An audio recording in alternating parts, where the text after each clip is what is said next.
mahihina yung mga maiingay. At tandaan niyo po ito, pag nag-iingay ka, meron kang nasasabi na hindi mo naman dapat sabihin. Pag nalaman ng ibang tao yan, gagamitin pa nila laban sa iyo.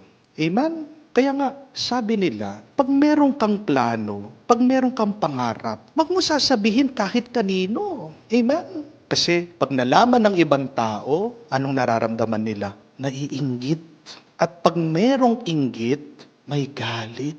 At pag may galit, may paninira. Ano po ang sabi din ng Book of Proverbs? Napakaganda. Even a fool who keeps silent is considered wise. When he closes his lips, he is deemed intelligent. Bakit ako magbabago? Ang sarap-sarap nito. Kung sabihan mo siya, sige, pag hindi ka nanigarilyo, meron kang 100 na piso bawat araw. Sige, game! Ang hindi po niya alam, yung 100 pesos, yun yung nasa-save niya doon sa hindi paninigarilyo. Di ba? Isa pong pakete, higit 100 na ngayon. Hindi siya nanigarilyo, meron nga siya talagang higit 100 bawat araw.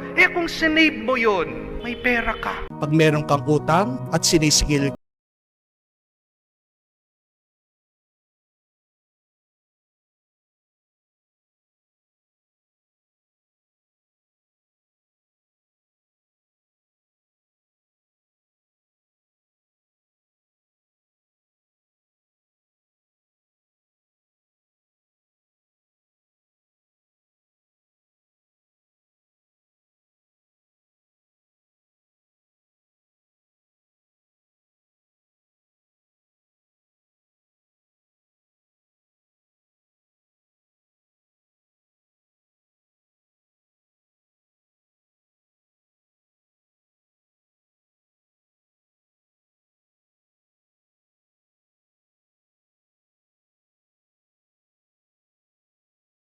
sa gitna ng iyong mga problema. Pag meron kang problema, tumahimik ka.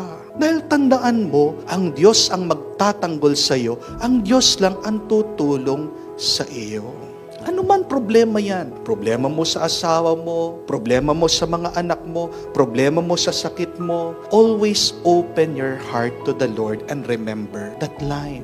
The Lord will fight for you if only you are still, if only you are silent. Choose to be happy and God will give you the desires of your heart.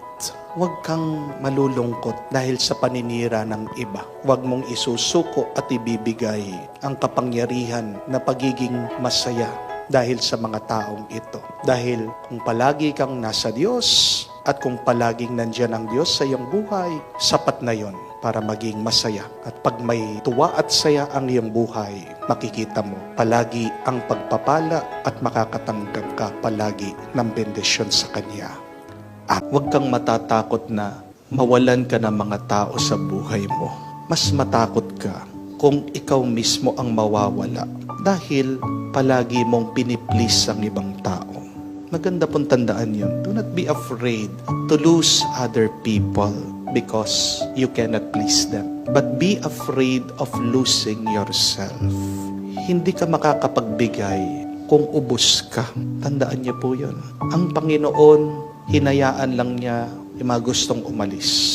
Kasi tandaan niyo po, no?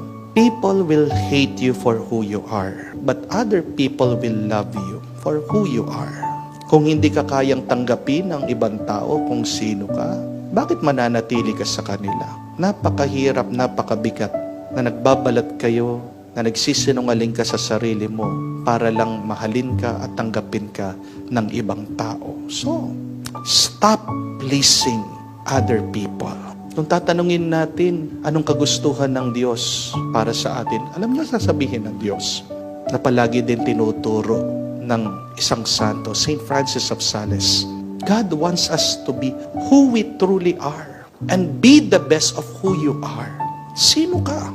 At galingan mo kung sino ka ba talaga. There are 5 rules to a happy life. 5 gabay para sa masayang buhay. The first one is free your heart from hatred. Magpatawad ka. Huwag ka magtatanim ng sakit ng loob. The second is free your mind from worries. Marami tayong mga takot sa buhay, hindi naman lahat yan magkakatotoo. Third is to free ourselves from greed and selfishness. Matuto tayong makontento sa buhay, matuto tayong magbigay dahil mas nakaka-bless ang taong mapagbigay. Fourth is you must free yourself from other people's expectations. Kailangan nating tanggapin, hindi lahat ng tao magugustuhan tayo. Pero dapat wag nating ikisama ng loob yun. Not everybody will love you, but that's okay. Accept that, be happy. And number 5, we must free ourselves from sin. Kailangan nating tandaan, hindi tayo ginawa ng Diyos para pumunta sa impyerno. Papunta na tayo sa impyerno, binigay niya ang kanyang anak si Jesus para pigilan tayo na magtuloy-tuloy pumunta sa impyerno. We are not made for hell. We are made. Kung pipili ka na mapapangasawa mo, kung pipili ka na magiging kaibigan mo, pumili ka yung kayang magdusa kasama mo. Amen? Do not choose a partner. Do not choose a friend who is only there at happy times. Choose a partner. Choose a friend who can be with you in the worst times. Choose a partner. Choose a friend who can suffer with you. Amen? Dahil yan po ang tunay na pagmamahal.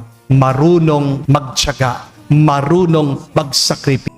Kaya nga, kung ikaw, sinasaktan ka ng iba, kung ikaw, binababa ka, kung ikaw, pinapahiya ka, remain humble at hayaan mo ang Diyos. Hindi natutulog ang Diyos. Nakikita niya ang lahat. Nothing is permanent in this life. Dapat hindi po tayong magmalaki. Di po ba? Kasi kung malakas ka ngayon, magkakasakit ka. Kung mayaman ka ngayon, darating ang araw, magiging mahirap ka. Kung matalino ka ngayon, darating ang araw, magkakamali ka. Di po ba? Hindi natin alam kung anong mangyayari sa atin bukas. Huwag mong iisipin na palagi kang tama. Huwag mong iisipin na palaging merong gumpay, may kayamanan sa iyong buhay.